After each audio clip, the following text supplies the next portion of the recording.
ya ba rumeur asili na ba fait na yango gaz konzumba ala kisaka vérité la caméra na ye lumière à cacher la micro na ye et moya peur passa sango ya solo coco. Bom dia, boa tarde, boa noite, depende mesmo na hora que você está nos seguir pela nova mente dentro do vosso canal Gays Ganzumba Televisão. Da forma que nós escrevemos, né, no título, é da forma que nós também vamos vos mostrar, né? Bem-vindo, bem-vindo pela novamente mesmo dentro da vossa programa, magazine que você gosta muito, Realidade de Luanda, que nós costumamos muito vos satisfazer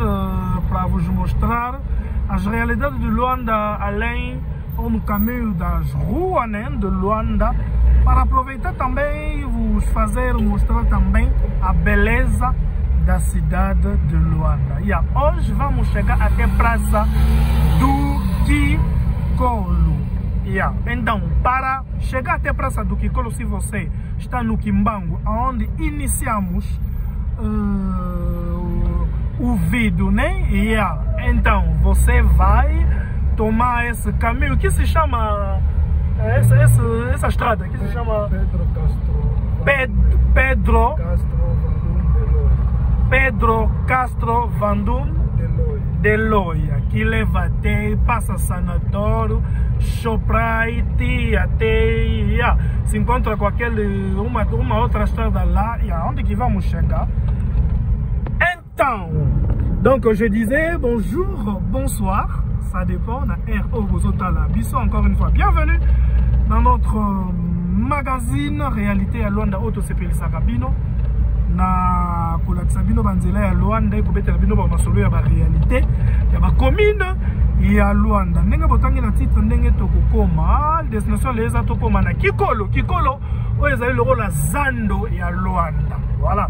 Oyo ezali loko la Zando ya Luanda, donc grand marché oyo kalezalaka rock ba changer yango tout wana. À travers cette vidéo tokobeta ba masolo wana na ndeko na ngai ya avec mon frère Pedro mesmo, que eu agora estou com ele, que estamos bomba junto, que eles também é cidadão mesmo angolano, que conhece muita história também, nem Pedro, de cuidado aqui, de Luanda, de Luanda, e eu com ele vamos vos satisfazer mesmo para vos contar as realidades, né? Vos falar mesmo a realidade de Luanda.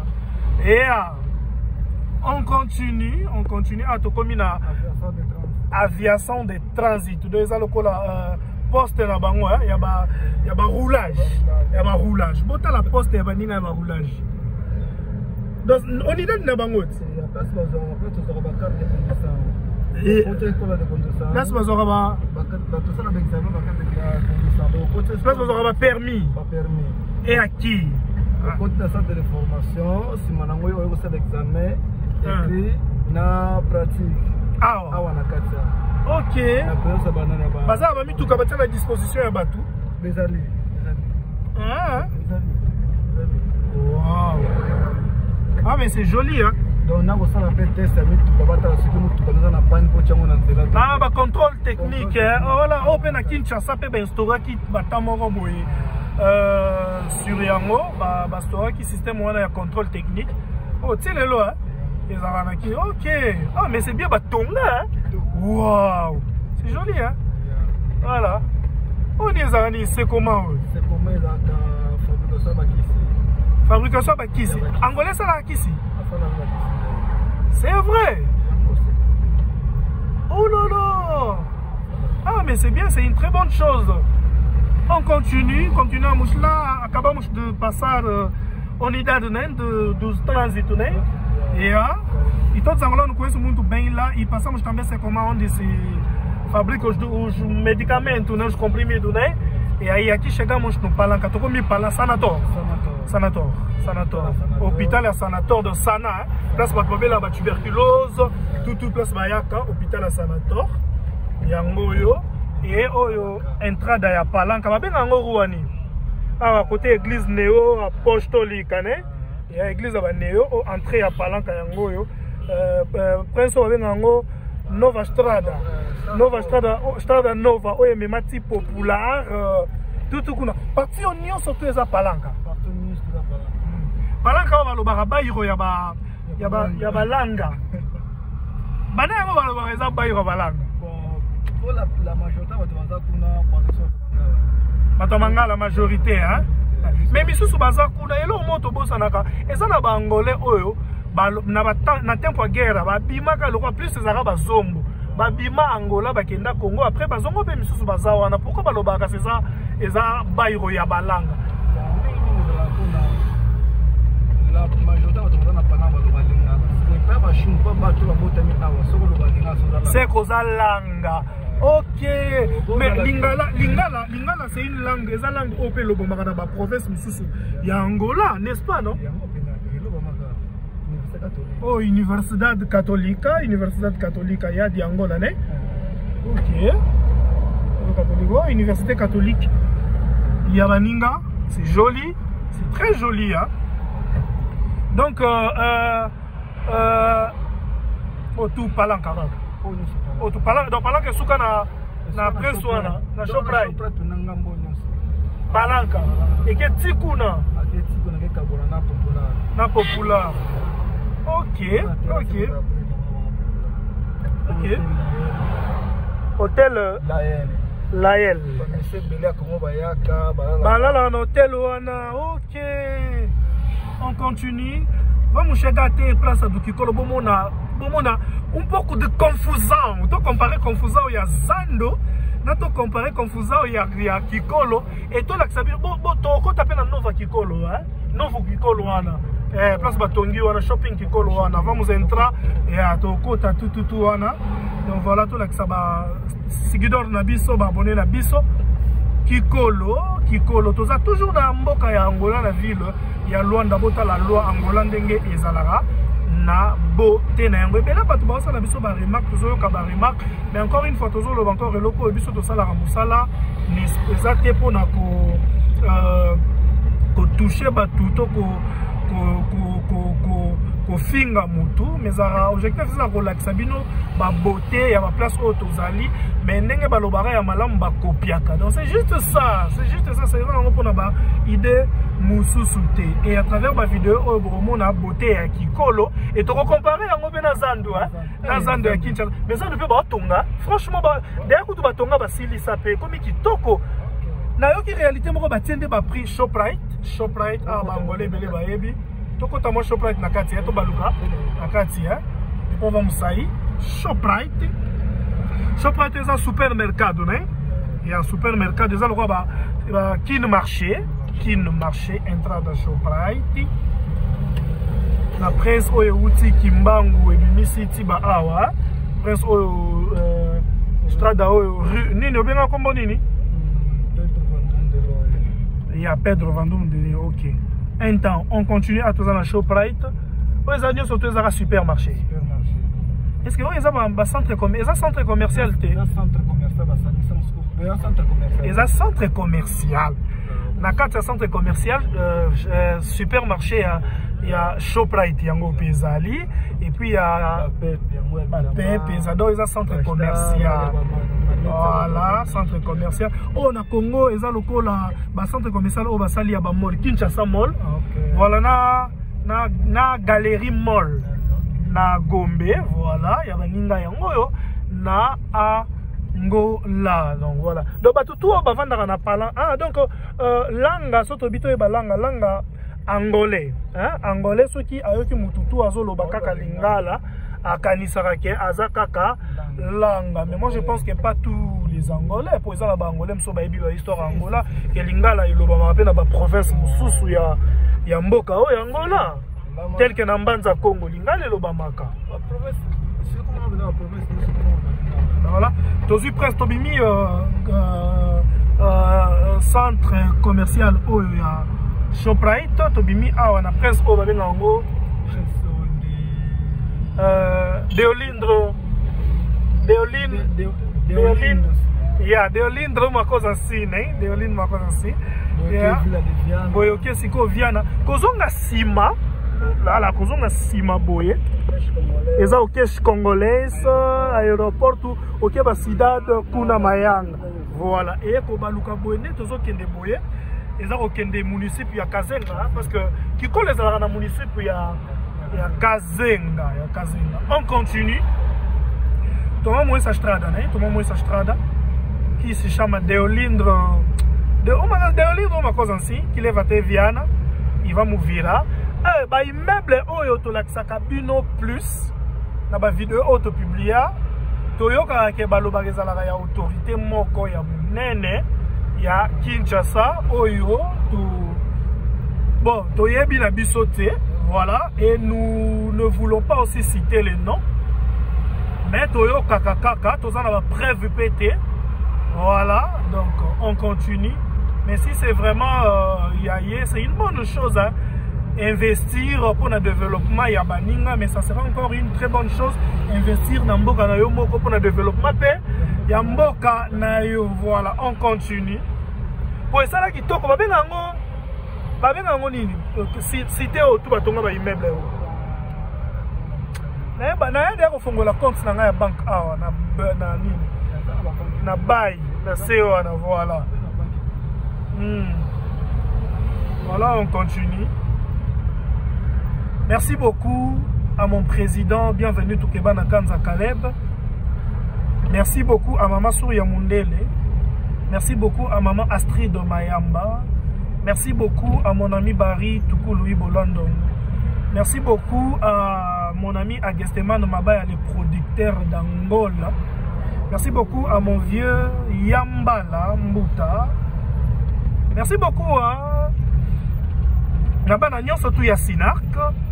Merci beaucoup à Angolais tout, à Français tout, à Belge tout, à Allemand tout, à Suisse tout. Particulièrement à mon vieux Fondé Kabea et mon vieux Antoine Louyeka. Merci beaucoup à mon vieux James et mon ami Isabelle. Isabelle, por favor, je t'en fais la même entreviste. Por favor, voilà. Por favor, toi pidi même pour favor, c'est ça que moi pour que toi pidi favor. Por favor, toi pidi já falei. E eu gosto muito de você, minha amiga. Continuamos lá. On a ba caméra de surveillance na Banzela, mais Angola sur construction Banzela, ba tonga Banzela ba flash time nene.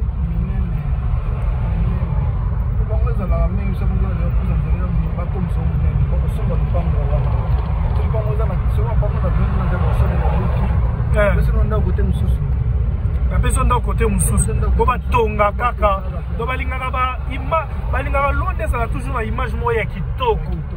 Voilà une bonne chose. C'est vraiment une très bonne chose. Kikolo est échange hein. La soto kende kala yamana ezaka rock.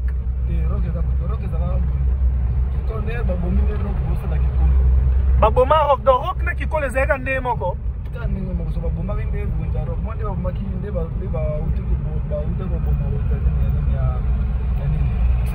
Yani São Paulo.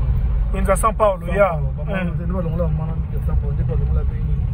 Baboma ekuna doko nzela ya train, voilà, nzela train ya Baninga.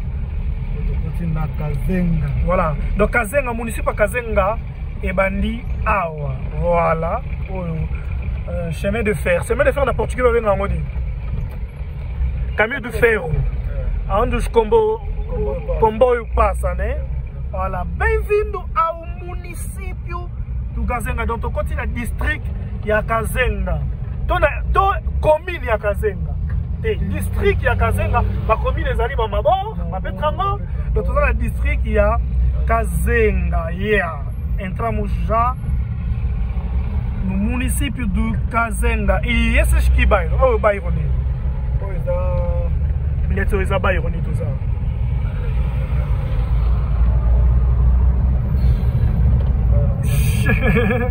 On continue. Voilà, nous surtout. Voilà, le restaurant qui tout. Wow. Kazenga, soki toyebi tocompare yango na ndenge ba district ya Congo eza lokola district ya place ba zandu ezalaka plus place bakomi na Kinshasa ezalaka plus funa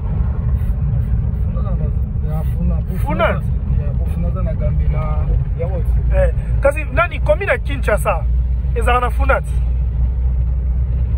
komi na Kin Barumbu ezalaka funa Barumbu bakomi na Kin ezalaka na funa donc Kazenga eza lokola funa place oyo mpe mo bazandu bainstitution commerciale eza ebele mpo na funa bainstitution commerciale eza ebele bazandu batutu wana e awa mpe na Kazenga bakikolo baojaenda place tokoleka tutu wana ya enta municipio de Kazenga e mutipu lukongo municipio de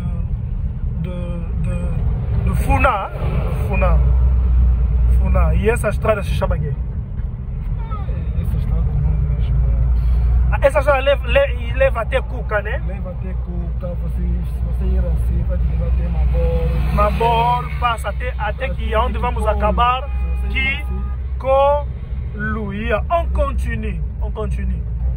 Que quando vai tomar uma nene? Então uma cana, bata Roque kufara na nene. Roque pepe ça batu mbongo Et on entra des animés matiwa, entra dans administration à Kazenga, entra dans wana. OK.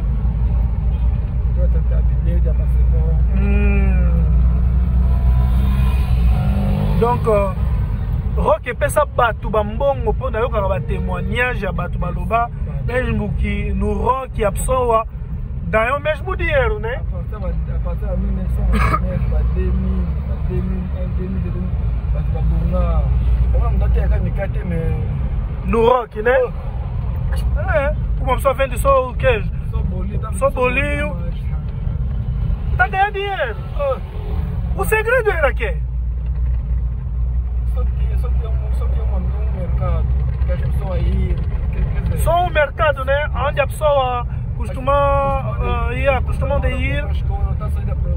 Todos os povos estão a se encontrar lá e isso está a fazer que muita gente fica lá e como ok. É mesmo agora no doutor, mas para outra província, para outra período, no Sushinibano, para outra período, para todo mundo na rua, para passar 4 horas. Mas eu tenho que todos a bom. 4 horas já a praça do Kikolo está aberta. Está aberta, vamos vender. Sim. Suivez cette vidéo jusqu'à la fin pour ne pas perdre une partie de là où nous sommes en train de passer. Je dois vous dire para seguir esse vídeo até no fim. E se você gosta mesmo do trabalho, vocês têm que falar obrigado na toda a equipe de Guest Ganzumba Televisão, vamos lá, as câmeras, né? Toujours a caméra de surveillance, ela lá. Só que você pela caminho na musala to sala rabino bo pesa ka merci l'équipe mobile Guest Ganzumba TV et pour ne pas s'abonner je vous demande de vous abonner à la chaîne Guest Ganzumba TV, de cliquer la cloche pour ne pas rater nos prochaines vidéos. On continue, on va arriver jusque na Kikolo, titre na Kikolo to relaxabino to kota na Kikolo ya sika et to relaxabino pe Kikolo ya kala. Voilà. On continue.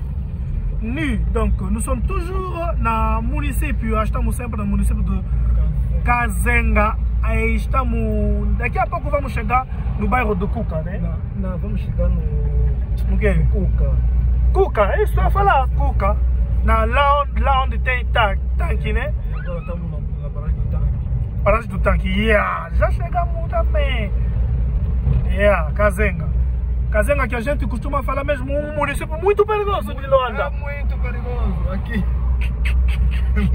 É muito. Onde tem muitos os nossos irmãos lá que mexem bué. Aqui é muito perigoso. Pour d'abord, Libanda, ceux qui sont dans Luanda. Et si vous arrivez ici, dans le municipio Oyo, il faut être vraiment prudent. Pourquoi? Parce que ici, dans cette district, bandeko na biso ya moi benda bazalaka un peu moins trop. C'est là qui bairo tambe de Sambizange no Kazenga tambe. Là né. Yeah. Um dia também vamos chegar lá. Sambizanga bairro do famoso Boi de Beco. Ah, Boi de Beco. Yeah. Lá tem Boi de Beco, né? Yeah, vamos ver onde podemos andar. Vamos entrar assim ou vamos ir lá? Vamos ir lá. Yeah. Para tomar diretamente. Yeah. Vamos passar até. Essa aqui é o areia do que? Areia do que? Essa aqui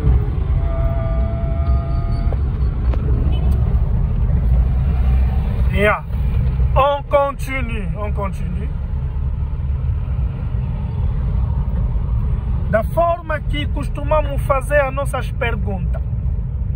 E aquele, muito obrigado e muito parabéns primeiro naquela pessoa que respondeu bem nas nossas perguntas que perguntamos naquele vídeo que passou. Se Angola tem quantas províncias, escreve isso. Tem a pessoa que está a responder, só tem 21 províncias. Claro que se tem 21 províncias, mas escreve isso para merecer o presente. E a nossa pergunta de hoje é: desde que Angola é Angola, passou quantos presidentes e os nomes dele? Uma pergunta muito fácil. Então, aquela pessoa que vai responder bem vai merecer o seu presente. Não, você não. Você não pode. Você não pode. Aqui é onde? Chegamos já. Essa aqui. Cuca, né? E a Cuca. Onde para o tocar? Angola precisa super na nossa liteira. Aos da paragem, já vou tocar outra aqui no Mango, outra Vila, outra Golf 2, para esta banda. On continue. On va seca. Usine ya Kuka o ezali brasserie pour ne pas faire beaucoup de publicité. Marque ya masanga moko ezalaka awa na Angola bato bayebi Kuka, voilà, basala ezalaka kuna. Là, c'est là-bas, donc faut qu'on t'annonce Mateloro qui est sans parole pour mon ango bien. Très bien. Yeah. Il va nous tomber ainsi. On continue. Kuka au place pour les Congolais régressant de Baza et Belé. Référence. Yeah, ok. Net baloba batamanga ba vanda trop na Palanka, Kuka, Mabor, Petrangol, donc pena koto pena place de Okende. Voilà, on continue.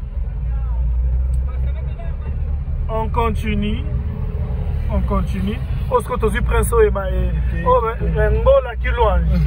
Ngola qui louange balobi azalaka mutu.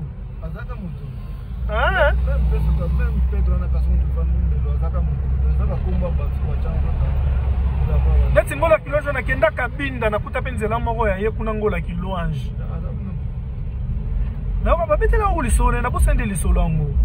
Ya.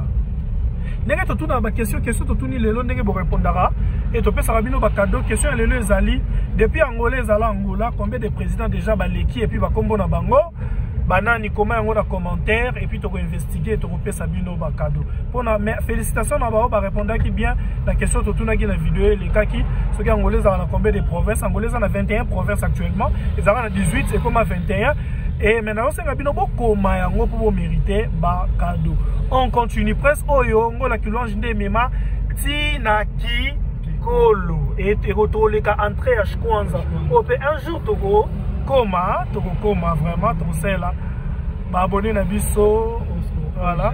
Ah toko tina o jaenda o eza lokola o jaenda na Congo eza lokola place ba ka osomba ba pareil wana place ba mama duba za la gebele. Kato Bakato, tout les gens Bakato. Voilà, shopping au Jaenda. Ah, Koto, maman m'a dit que c'est belé. Maman m'a dit que c'est dans la Jaenda. Ok. Shopping au Jaenda. Donc, Kassit. Net na Congo na Bakato, maman m'a dit que c'est belé. Maliano, ba West Africain, ba Nigérien dans Zakibele. Ah, à peine à Luanda place au pays Zakibele. Voilà.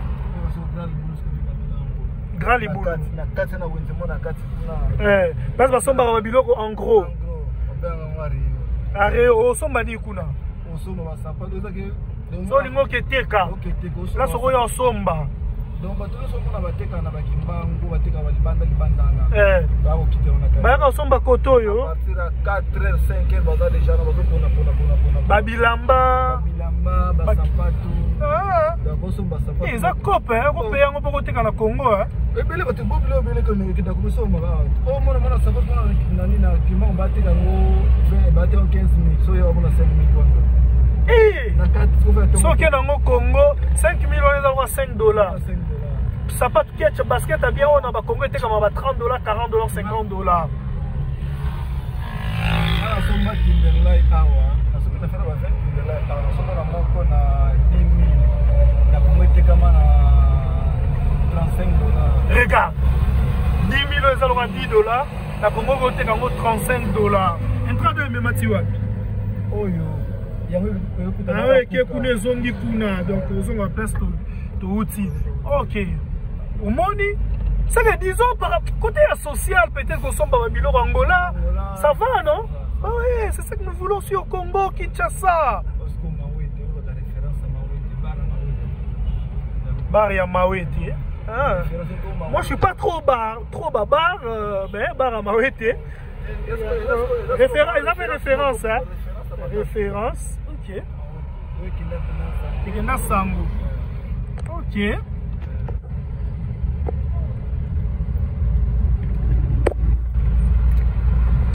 On continue.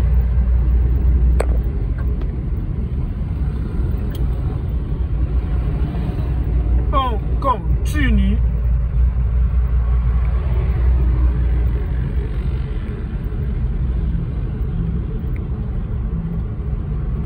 Voilà, on continue. Toujours dans la strada Ngola. Ngola qui l'a enchaîné. Donc tout au Jaïnda. Au Jaïnda. Toujours au Jaïnda. Au Jaïnda, au Jaïnda, ils ont un été, disons.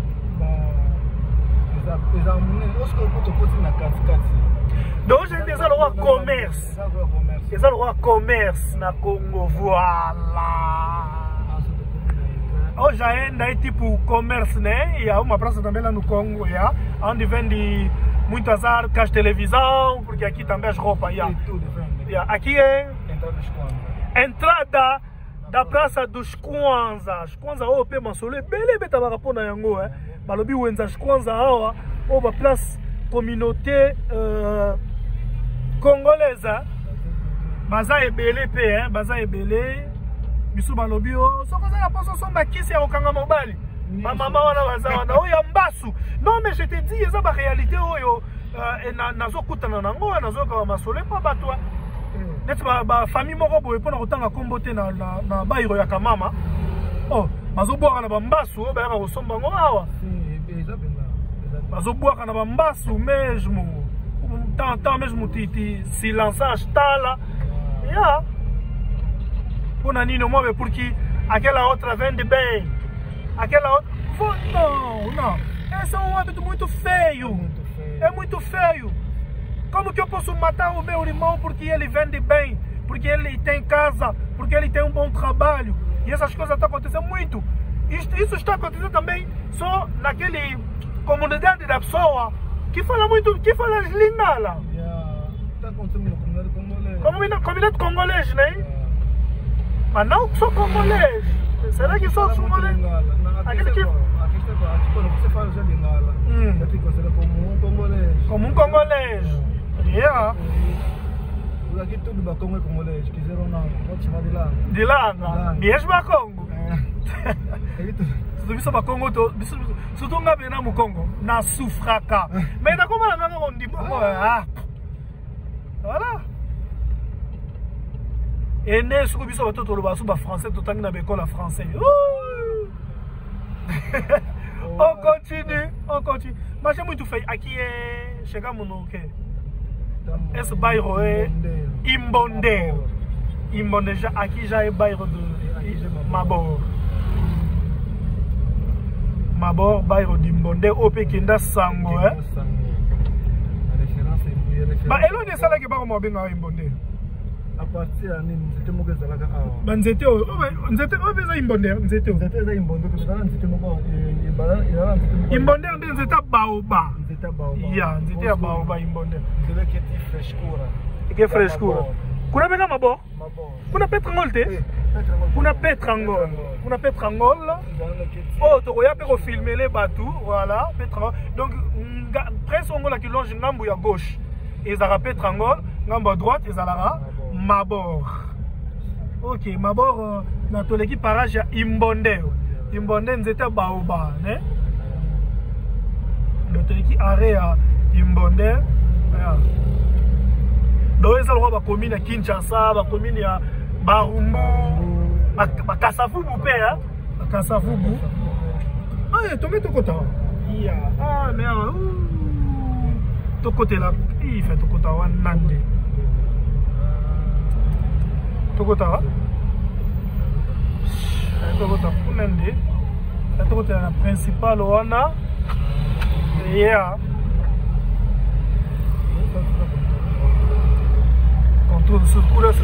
tala bangolais mpona koevite baembouteillage tala ndenge botala fai tokota na entrée principale wana ya ma bon on continue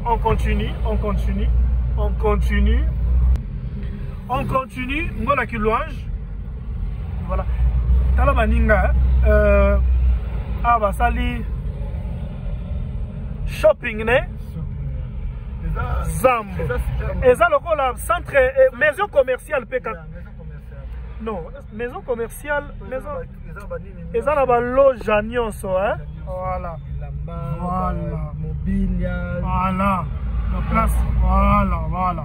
Maison commerciale. Ça va, c'est que le gouvernement Angola va signer un contrat. Signer un contrat bien. Contrat qui est tonga. On a une information, Félix Tshisekedi a sombi, président Félix Tshisekedi a sombi 3 bateaux de pêche. C'est une bonne chose. Bateau de pêche, mais d'abord, écoutez, ça 5, mais 3 n'est commis. C'est vraiment une bonne chose. Ouais, on a les réseaux sociaux. C'est très une bonne chose. On continue. Daqui a nada vamos chegar à praça. E acelera um pouco. Daqui a nada vamos chegar à praça do Kikolo. Vamos entrar no Kikolo novo e vamos mostrar também Kikolo antigo, né? Yeah. On continue. Habitude moro ya mabe vraiment au bord na bambasu tutu wana zorenir là-bas. Non. Mas será que essas coisas existiam mesmo antigamente em Angola? Não. Esse hábito de se lançar tá. Os angolanos mesmo. Antigamente aqui em Angola. O cimetière. Bandidagem, tá vendo? Cimetière de 14, né? Ils ont un ngambu ya Petrangol, Toroloba. Voilà, on continue. Cimetière à 14. Référence à Mounene. Na Kazenga. Voilà, on a bairo ya ngambu wana Petrangol, ngambu oyo mabor, liboso kuna tokende. Kikolo kala angolais ayeba ki ba habitude wana te yakubonga na bambasi. Bango ba ibinde likama kubumande ayeko zombongo, tshimo mona ko ba beche masasi. Yeah, Wale skuda kumina. So ba kisi ko baka na bambasu, potala so baninana, bazana mo bina. É muito feio. É muito ita more ko yeso. Sim. O boga la muninga mbasu pona nini? Ya zolata bien azolata te.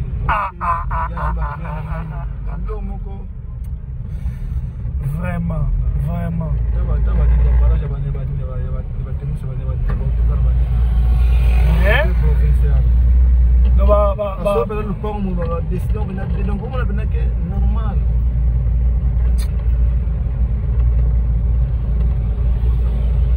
Deixa-me cantar, ya.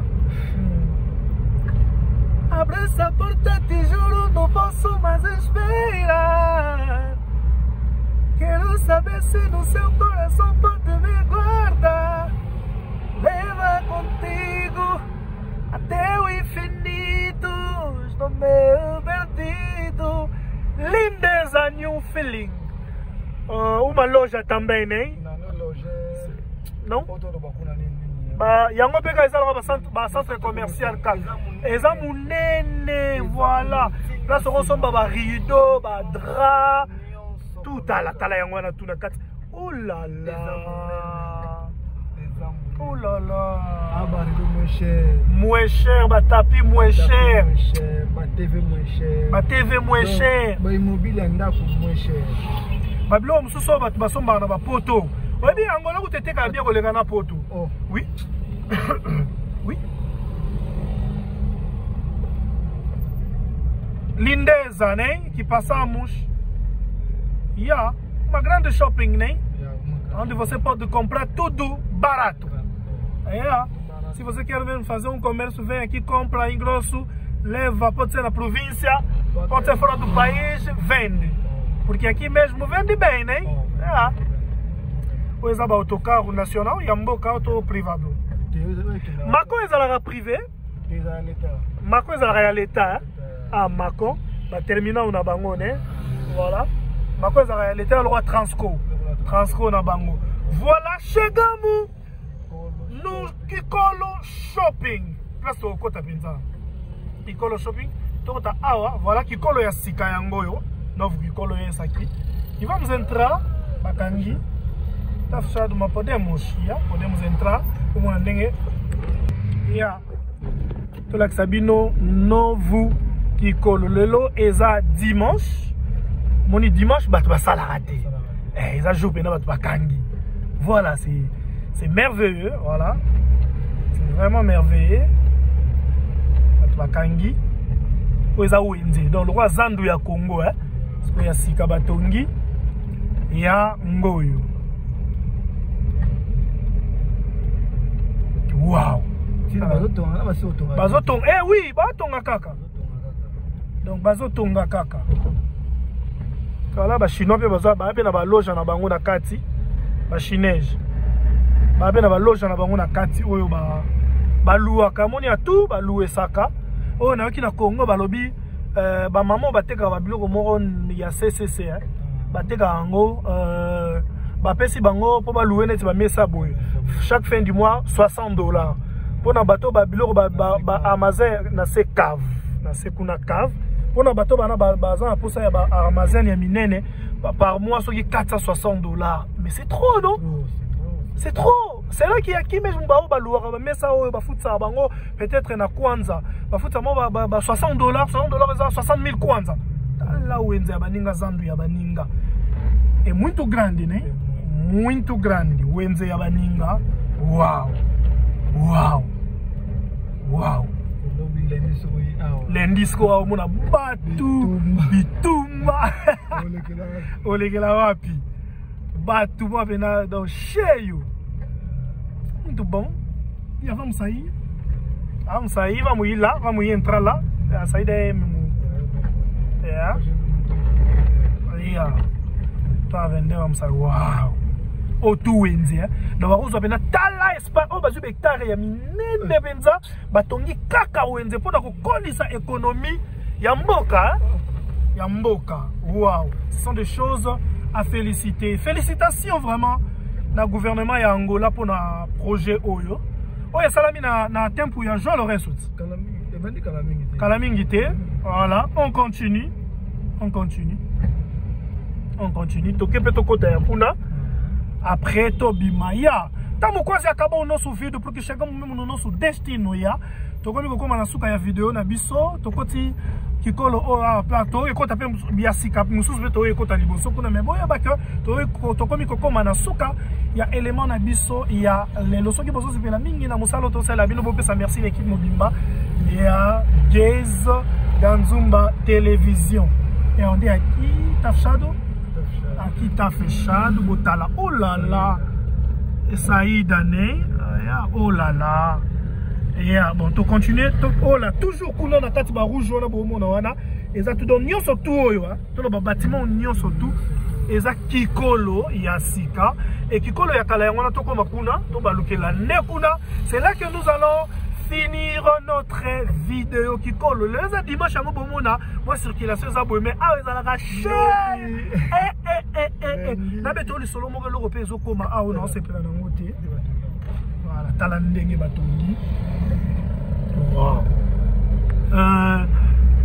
Eza na vie na ngai moko autaki mboka bapaya ayaki awa ebisinga na mo petit na tala bona linga ko mingi ya ko tika na gikolo na somba biloko ya ndako na ngana zalaka nango na ya ko tika e awa ebike bana na bakwato na Kongo to benga bakwato o ba laksaka batu ba place ba teka biloko mutu ana ngoposa tokutena bango ba membi so ti place wana na ebisa yo bona siko ba bimisa biso photo pesa bango 25,000 kwanza ngana isi bango te mais pour libo ebeke père wana uti poto azana mbongo azo pesa pe impression azo banga batutu eza babiloko moko bebe tolingi te na mboka oyo mutu soka ye kikola zala pe na kimia ndave aquelas coisas mesmo é muito feio aqui kikolo antigo na kati pe awa eza pe munene lisusu na kati munene kikolo antigo praça do kikolo aquele hábito mesmo né é muito feio aqueles babenga bom mané esses puto tokutana na bango peka awa peka tukutana na bango batala pena mutu batala kapenza batu ya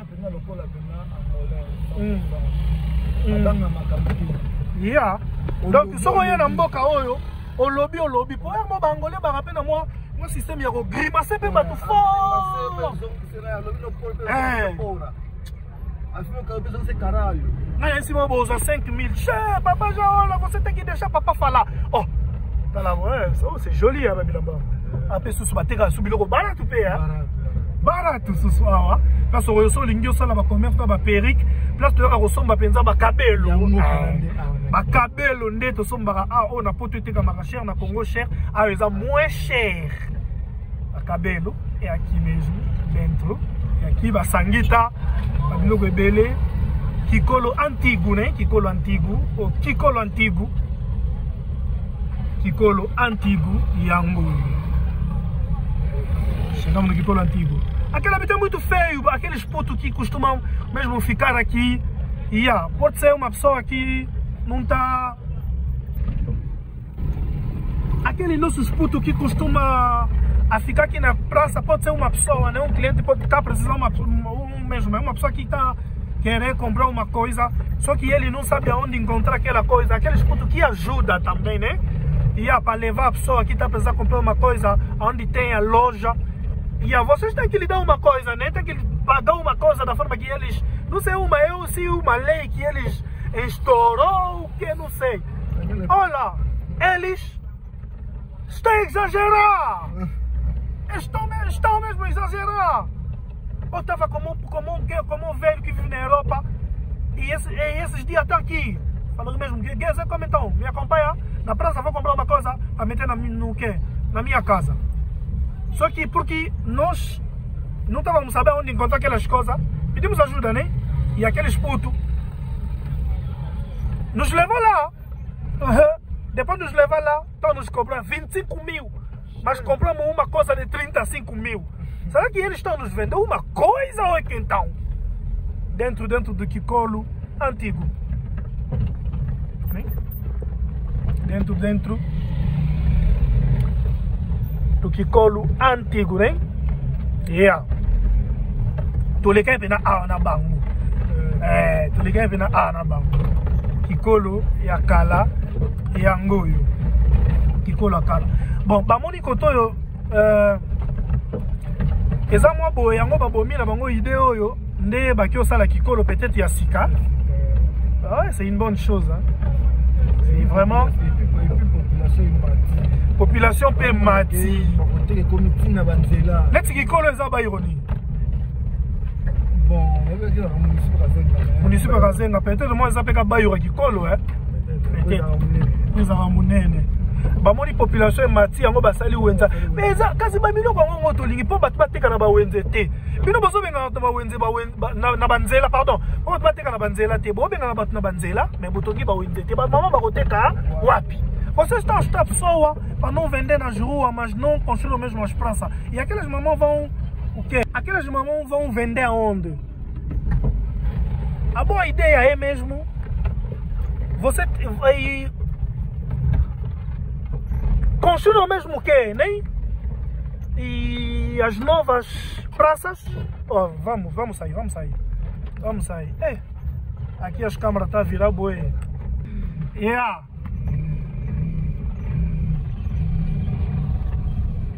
Vous comprenez? Vocês devem criar nem ou construir mesmo as novas praças para meter aqueles mamães que vocês estão chutando nas ruas. Normalmente. Sempre a sair aquela esquadra. E aquela esquadra, sempre São Paulo, etc. Já vamos sair assim. Vamos sair assim. Vamos sair já. Olha. Kikolo antigo. Place bateka ba telefone. Ngangu na somba bidea ba telefone awa. Na kati kuna. Ba telefone ya bien. Panzela o penza non. Tala. On va tomber bien te.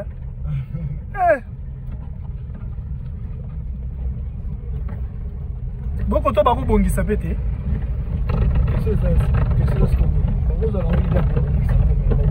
Aqui é muito perigoso, né? É perigoso.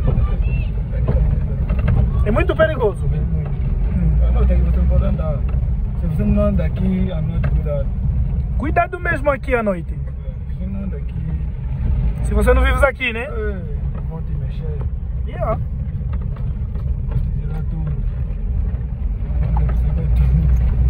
Nous sommes arrivés à la fin de notre vidéo d'aujourd'hui. Merci. Vous devez savoir que la personne qui était derrière l'animation s'appelle Guess Ganzumba. Bienvenue. Tukebana Kanza Kaleb. Je vous demande de vous abonner à la chaîne Guess Ganzumba et de cliquer la cloche pour ne pas rater nos prochaines vidéos. Ceux qui vont s'appeler Mingi na musalo to sale bino relaxa bino kikolo.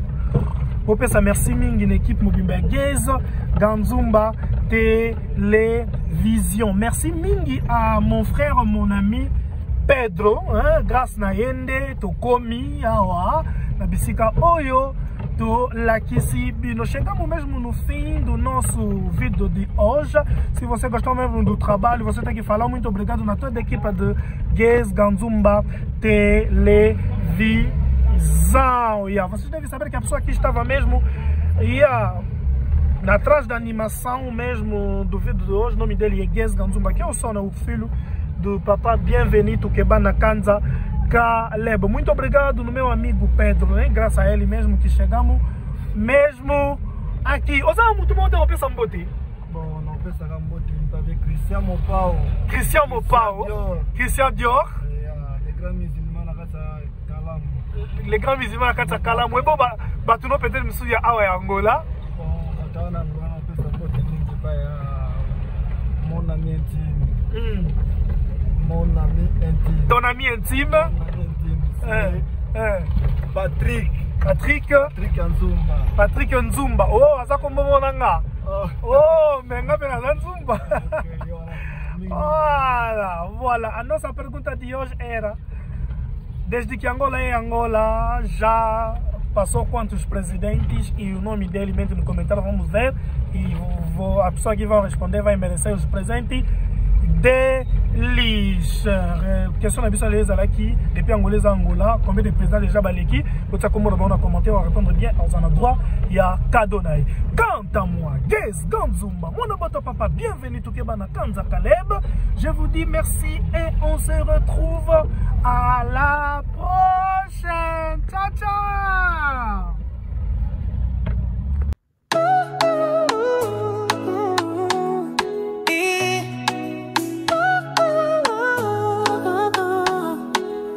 Namboka ya barumeur asili na bafe na yango Guess Ganzumba alakisaka verite